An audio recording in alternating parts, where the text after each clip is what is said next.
पवार गद्दारांना प्रतिष्ठा देत आहेत असं त्यांचं म्हणणं आहे या विषयावर. खरं म्हणतं तर माझं आमच्या महाविकास आघाडीच्या सर्व नेत्यांना एक विनंती आहे की एखाद्या बातमीमुळे आपली न्यूज तयार होईल अशा प्रकारचं स्टेटमेंट देऊ नये, जेणेकरून ज्या असलेल्या विषयाच्या संदर्भातला वेगळा अर्थ लावला जातो. मला वाटतं की तो योगायोग आहे. कुठलंही अशा प्रकारचं राजकीय भेट वगैरे अशी नाही आहे. सीमावादाच्या प्रश्नाच्या संदर्भामध्ये जी कमिटी होती, मुख्यमंत्री व दोन्ही उपमुख्यमंत्री होते, त्या बैठकीला पवारसाहेब उपस्थित होते. मग संजय राऊतांनी त्या बैठकीला उपस्थित राहिल्याबद्दल आक्षेप घ्यायला पाहिजे नव्हते. पण तिथून ते निघाल्यानंतर जिथे त्यांच्या चालण्याच्या ह्याच्यामुळे आम्ही जवळच जी गाडी होती वाहन त्यांचं होतं तिथल्या जवळच कुठली कॅबिन भेटली तर एकनाथ शिंदेची होती. तिथे एकनाथ शिंदे त्यावेळेला नव्हते. मग एकनाथ शिंदे नव्हते त्यावेळेला सर्व आमदार खासदारांना ते बोलले मी भेटतोय म्हणून.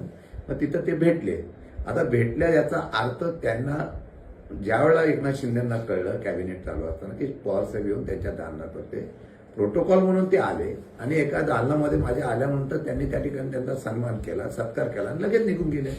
आता त्यांच्याकडे जाऊन बसलो आणि मुद्दाम मग त्यांच्याच कॅबिनमध्ये बसलो तर मी नाराजगी समजू शकतो. पण पवार साहेबांचे आणि संजय राऊतांचे इतक्या वर्षापासूनचे संबंध आहेत, ते साहेबांना ओळखतात. त्यामुळे मला वाटतं या बाबतीमध्ये कुठल्याही प्रकारची चर्चा न झालेली बरी. आता तुमच्या एका स्टेटमेंटमुळे लगेच दिवसभर ती बातमी सुरू झाली. आता जर अशा प्रकारची चर्चा करणं आम्ही काय बोलायला पाहिजे. मग मुख्यमंत्री आणि उद्धवजी ठाकरे साहेब हे एकाच विमानातून नागपूरला गेले, त्यांना भेटतात. आम्ही कधी हरकत घेतली नाही. अरे एवढं राजकारणामध्ये या असलेल्या भेटीगाठी होत असतात. त्या भेटीगाठी राजकीय झाल्या तर तो मुद्दा होऊ शकतो.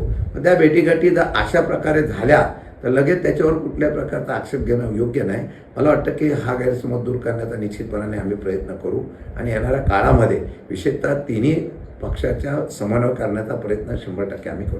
ते गद्दारांच्या छताखाली बैठका कशासाठी? शरद पवारांना बैठकासाठी अख्खं विधान भवन काय ओस पडलं होतं का, असं एक विधान त्यांनी केलं. असं आहे की दुसऱ्या माळ्यावरून आम्हाला आमच्या पक्षाचं कार्यालय 4थ्या माळ्यावर आहे. ते कार्यालय कसं आहे ते संजय राऊतांनी स्वतः बघावं आणि पवार साहेबांना लिफ्टमधून आल्यानंतर बाजूला उठा. तर ती कॅबिन विधानमंडळाची आहे.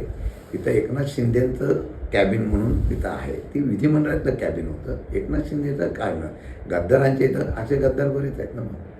म्हणजे एकच काय महाविकास आघाडी फुटली त्याला कारणे अनेक पक्षाची आहेत.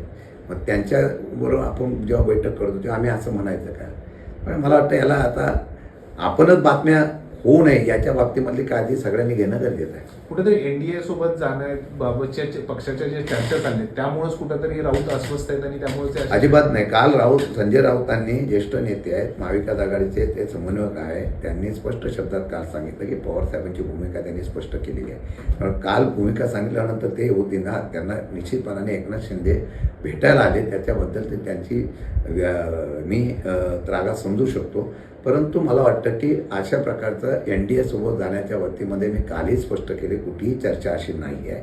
आणि आमचे खासदार आमदार काल पवारसाहेबांना भेटले, एक संगतीने आहेत आणि त्यामुळे ती कुठल्याही प्रकारचं असलं राजकारण एनडीएमध्ये जाण्याचं